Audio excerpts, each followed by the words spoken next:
Great Scott. Great Scott. Great Scott.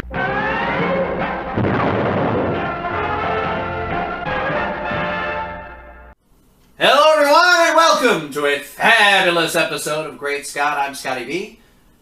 Thanks for watching Superman. I've got a bit of a bone to pick with you. Listen to me. I've been defending you because from the beginning, when the first TV spot was released, you stood there in all your glory as the Batmobile came flying around the corner, and my impression was that you had either landed in front of Batman to try and stop him, or that he was trying to run you down with his car and you just stood there to show him that his weapons couldn't hurt you. Not that a car needs to be a weapon, and it's probably a bad idea for the insurance companies to know that that's what Batman is using it for. But now, I heard people saying in the beginning, right away, Superman kicked it. And I didn't see that part. I thought in the first spot they didn't show that. It just bounced off your chest. But now, the more times I see it and the more times they've had other spots where they develop that scene a little more, Superman does lift his legs. So, is he kicking? Is he just deflecting? Did he land there in front of Batman because he wanted to show him who was boss? And here's the thing. I don't want to defend Batman, and now they got this whole Twitter thing going around, who will win, and it's got Batman standing there like this, and it's got Superman standing there like that, and they're facing off against each other, and we all know, as Superman fans, and even Batman fans deep down in their heart know, that if Superman decided in that stare down to just activate his heat vision, or use that leg the same way he used it on the Batmobile, or punch him in the head, or Batman would just be a speck of dust. But since Superman doesn't do that, as we fans already know, and as general audiences now know, because he says in the preview, stay down, if I wanted it, you'd be dead already. Not really a Superman-y thing to say, but it does get across the point that if at any point Batman is able to either equal Superman, or they're able to beat each other to submission to where they give up and nobody dies, or nobody loses, or nobody wins, it'll be because Superman allowed it to happen. Not because he wanted it to, but because he never went the full distance. He never got to the point where he would finally finish off Batman like he finished off Zod. We've heard Zack Snyder say in the past that he needed to be pushed to that limit. He needed to kill Zod, not only because Zod was going to destroy the whole world, but because Superman needed to feel what it was like being forced to do that, and then realized that he never wanted to have to do it again. Even if it was necessary, he would need to find another way. And that's one of the biggest complaints people had, that Superman would always find another way, no matter what. You know, when you watch the movie, you see that he's put into a position where he doesn't even do it until the very last second when he has no choice, and it's between immediate innocent life or Zod, and he has to do it. People are now arguing, including Bruce Wayne, that thousands of people died in Metropolis because of Superman. Therefore, if anything, he maybe should have killed Zod sooner, then that wouldn't have happened. But he didn't get the chance, and when he did get the chance, he had to take it because Zod had already said, it's going to be you or me, and if it's me, it'll be alright. If it's you, I'm going to destroy the whole world and kill everybody. So Superman couldn't let Zod get the upper hand. But I've already covered this. Now, what I want to say is, and I'm still on the side of Superman, there's a problem here, and I'll tell you what it is. To me, there is no win for Superman in this scenario.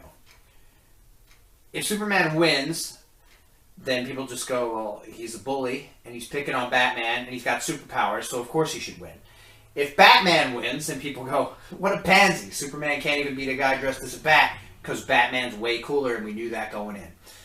If it ends in a draw, then they go, Batman's the best, and he could draw. He could tie a god, a demigod, whatever you want to call him, a guy who's like a god, which means Superman's not that great. The only thing you do by having Batman and Superman fight each other is prove that Batman's just as good as Superman. And I know that that's what comic book creators and writers and Batman fans want to see, because they should all be on equal ground. You know, it's the Trinity. It's Batman, it's Superman, it's Wonder Woman, and they're all equal in one way or another, but they shouldn't all be equal in the same ways. I said this on this month's radio KAL, that since they've made Batman the super genius, that should be his superpower.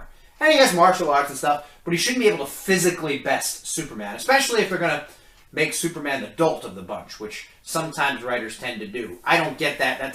It shouldn't go that way now, because we saw he's a pretty smart, logical, thinking man in Man of Steel. He shouldn't suddenly change. But in a lot of stories, like The Dark Knight Returns by Frank Miller, which some of the ideas in this movie were based on, he's really an idiot. He does stupid things, he says stupid things, and he acts like a fool.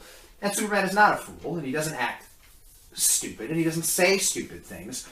But a lot of fans don't know that. But here's the problem. Nobody likes to be told what to do. Nobody likes to have their daily routine interrupted by some guy who wants to come down and say, look at me, I got a big S on my chest, you're retired now, don't do this again, go away, stop it, don't come to your light. The next time they shine it in the sky, the bat is dead, don't forget that. It's kind of like being a bully. Like, I am a demigod. I did stop a horde of Kryptonians who all had the same powers as me. I did save the world, and now I'm going to go around and tell everybody else what they're not allowed to do. I get the idea that it seems like, we haven't seen the movie, but they're putting it across that Clark has the idea, and somebody's torturing these people, that Batman is violating the civil rights of people, even if they're criminals, and he's sort of torturing them, branding them, burning them, hurting them. I'm guessing that we're going to find out it's Luthor manipulating the situation to make Superman think that or whatever, although I don't know why Lex would think that Superman would have that feeling, since at least part of the world seems to think he's a menace. But nobody likes, again, to be told what to do. If I was Batman, I'd be like, you know what? It's on, brother. And so I've heard people say maybe that's how the fight starts. Maybe he's not, when he says, he brought the fight to us, he could burn it all down. Maybe he's not just talking about what happened in Man of Steel. Maybe he's talking about the fact that Clark goes there, seeks him out, lands in front of his car, threatens him, tells him he can't be Batman anymore.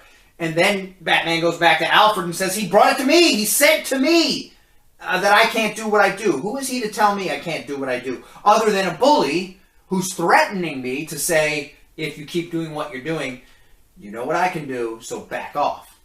I hope that's not the way it goes. I hope it comes from Batman doing something first, or Batman calling him out, or because really, to Superman, Batman is no threat. The only time it ends up becoming a threat is because Superman doesn't end it early enough, soon enough. Doesn't end it. Says, I'm going to keep knocking you down, you're just going to keep getting back up, but I could kill you if I wanted to, and then eventually Batman figures out a way to get him to fall down. And then says, know in your darkest hours that I'm the one who brought you to your... Yeah, but if I would have burned you to a crisp when I first saw you, you wouldn't have gotten to this point. So, you're welcome. Thanks, everybody, watching. And remember, March 25th is less than 2 months away. I don't care. If I cared, I would say it to you. Strange.